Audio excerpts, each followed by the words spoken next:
एक जो क्रिटिसिज्म रहता है नोलन के फिल्म्स का कि उसके कैरेक्टर्स एक्सप्लेन बहुत करते हैं। ये चीज़ आपने भी नोटिस किया होगा शायद। Dream, your mind functions more quickly, therefore time seems to feel more slow. इसे हम एक्सपोजिशन बोलते हैं। एक्सपोजिशन मतलब एक नेसेसरी बैकग्राउंड इन्फॉर्मेशन जो ऑडियंस को पहले से पता रहे किसी सीन को समझने के लिए। एक्सपोजिशन ज़रूरी भी होता है किसी किसी सिचुएशन के लिए स्टोरी में, और as a film maker, story writer, ये आपका काम होता है कि कैसे आप उस बैकग्राउंड इन्फॉर्मेशन को सटल तरीके से ऑडियंस के सामने लाओ।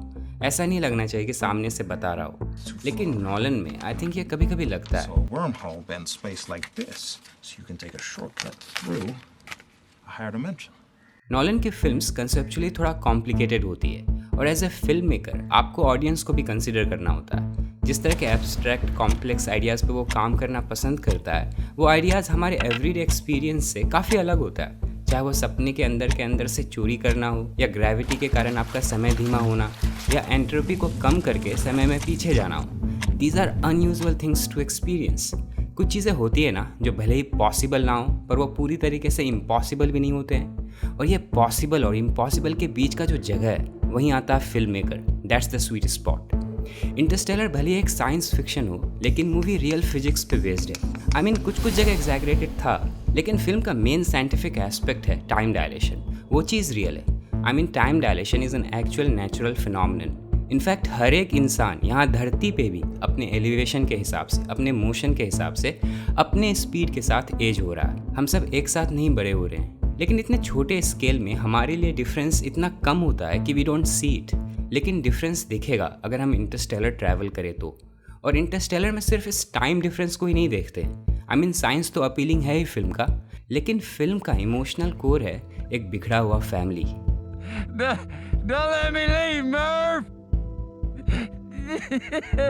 सिनेमा एक कोलैबोरेटिव आर्ट फॉर्म है। यहाँ डिफरेंट फील्ड्स के आर्टिस्ट एक साथ काम करते हैं एक प्रोजेक्ट पे, इसलिए सिनेमा इतना इन्फ्लुएंशियल भी है। सिनेमा जिस तरह से हमें इमोशनली इन्वॉल्व करता है, उतना कोई और दूसरा आर्ट फॉर्म नहीं करता है। May be music does, but cinema also includes music. और नॉलन के केस में वो है हैंस जिमर। जिमर का म्यूज़िक नॉलन के सीन में एक सब्जेक्टिव फील डाल देता है, एक इमोशनल डेप्थ देता है। और नॉलन की फिल्म्स सिर्फ हमें इमोशनली ही इन्वॉल्व नहीं करती है, बल्कि हमारे परसेप्शन को भी चैलेंज करती है, स्पेशली और परसेप्शन ऑफ टाइम।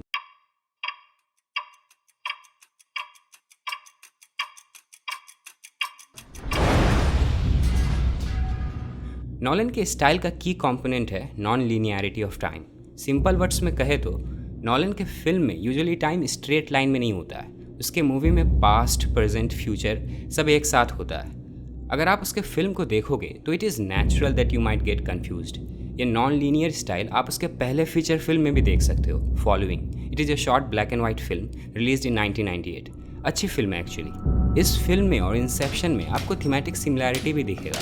दोनों ही दिमाग के अंदर हेरा फेरी और चोरी से रिलेटेड है, और यहाँ भी प्रोटैगनिस्ट का नाम कॉब होता है।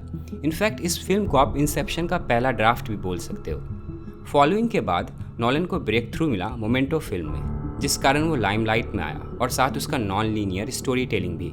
यह फिल्म रिलीज हुई थी 2000 में। यह एक साइकोलॉजिकल थ्रिलर फिल्म है जिसमें एक बंदे को शॉर्ट टर्म मेमोरी लॉस रहता है, और इस शॉर्ट टर्म मेमोरी लॉस का सब्जेक्टिव एक्सपीरियंस ऑडियंस को भी हो, इसीलिए फिल्म को उल्टे क्रोनोलॉजिकल ऑर्डर में दिखाया गया है। It is brilliantly directed. Teddy, don't believe his lies. He is the one. Kill him. Rarely कभी कोई सीक्वेंस होता है जिसे पूरी तरीके से नॉलन असिस्टेंट डायरेक्टर्स पे छोड़ता है। वो हमेशा ऑन ग्राउंड रहता है, hands on. Except one instance जो मुझे मालूम है, जहाँ वो पूरी तरीके से ट्रस्ट किया था किसी दूसरे पे, जोकर हॉस्टेज सीन के लिए, और वो खुद हीथ लेजर ही था। जोकर हॉस्टेज सीन को हीथ लेजर ने ही डायरेक्ट किया है। एक बेहतरीन एक्टर के साथ साथ he was also a budding director. I'm a man of my word. Nolan is known for making movies that hold themselves to various interpretations. His films are like puzzle, जिसे आप पूरा देखने के बाद ही सॉल्व कर सकते हो, शायद आपको दोबारा भी देखना पड़े।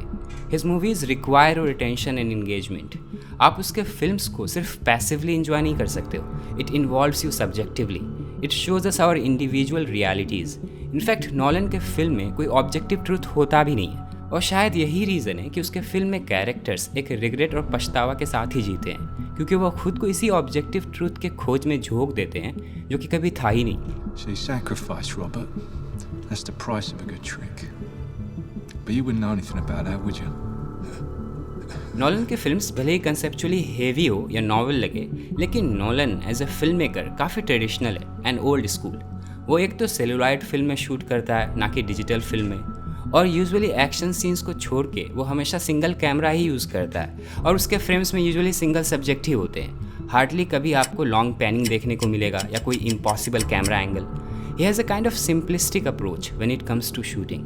लेकिन नॉलन के केस में इंटरेस्टिंग ये है कि वो शूट क्या करता है, कैसे सीन्स को क्रिएट करता है, सेट्स और लोकेशंस को डेवलप करता है। Nolan is obsessed with realism. He is not a big fan of computer generated imagery, CGI।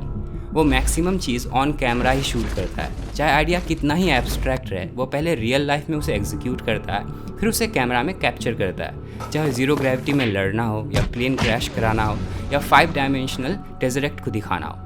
In fact Interstellar में तो कहीं ग्रीन स्क्रीन यूज़ ही नहीं हुआ, और विजुअल इफेक्ट्स कहीं यूज़ होता भी है तो सीन्स को इन्हांस करने के लिए, ना कि क्रिएट करने के लिए। CGI का क्या है कि वो हर साल इम्प्रूव ही करता रहेगा। आप पुराने फिल्मों में CGI देखोगे तो आपको हंसी आएगी, लेकिन reality is timeless, it is classic. और ऐसे फिल्मों में जहाँ सेट को रियल बनाया जाता हो, डिवाइसेस और इक्विपमेंट्स का रियल मिनिएचर डेवलप किया जाता हो, वहाँ एक्टर्स के लिए भी इंटरेस्टिंग होता है काम करना। That reality extends to even characters experience. उन्हें भी ज़्यादा मुश्किल नहीं होता है इमेजिन करना सिचुएशन को, it's fun for them. Interstellar में जब ये लोग मिलर के प्लैनेट पे होते हैं, वो सीन शूट हुई है आइसलैंड में, और अगर आप बिहाइंड द सीन्स के भी पिक्चर देखोगे तो वो एक दूसरा ही प्लैनेट दिखता है। नॉलन चाहता है कि ऑडियंस रियलिटी को एक्सपीरियंस करे। उसके मूवी का असली मज़ा आप थिएटर में ही ले सकते हो, और वो बनाता भी थिएटर के लिए। Massive screen size, surround music, less distraction.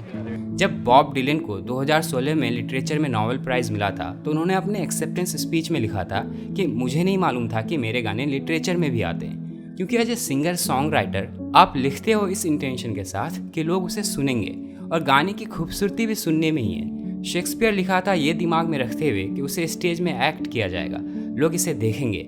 Nolan भी इस इंटेंशन के साथ फिल्म बनाता है कि लोग उसे थिएटर में देखेंगे, ना कि टीवी में। सैटर्न जैसे ह्यूज सेलेस्टियल बॉडी के सामने ह्यूमन स्पेस क्राफ्ट कितना इनसिग्निफिकेंट लगता है, इसे आप पूरे तरीके से एक बड़े IMAX स्क्रीन में ही फील कर सकते हो, आप उसमें खो सकते हो। और ये चीज़ हमेशा से रहा है, अपने दिमाग से बाहर निकलने के लिए हम हमेशा से लाइन में लगे, चाहे वो सर्कस के लिए हो, दारू के लिए हो, या बॉक्स ऑफिस के सामने हो। We have been lining up for centuries for things that can blow our mind, temporarily ही सही। We want to get out of a reality. और नॉलन को थिएटर में देखने का एक ऐसा ही फीलिंग है। We experience so much more, चाहे वो विश्व युद्ध के जंग में मौत को करीब से देखना हो, या किसी खतरनाक मोरल एक्सपेरिमेंट में अपनी जान के लिए स्वार्थी होना हो, या इंसानियत को बचाने के लिए अपने सोलर सिस्टम को पीछे छोड़ना हो। Everybody ready to say goodbye to our solar system? To our galaxy. Here we go. Christopher Nolan's films are indeed an experience.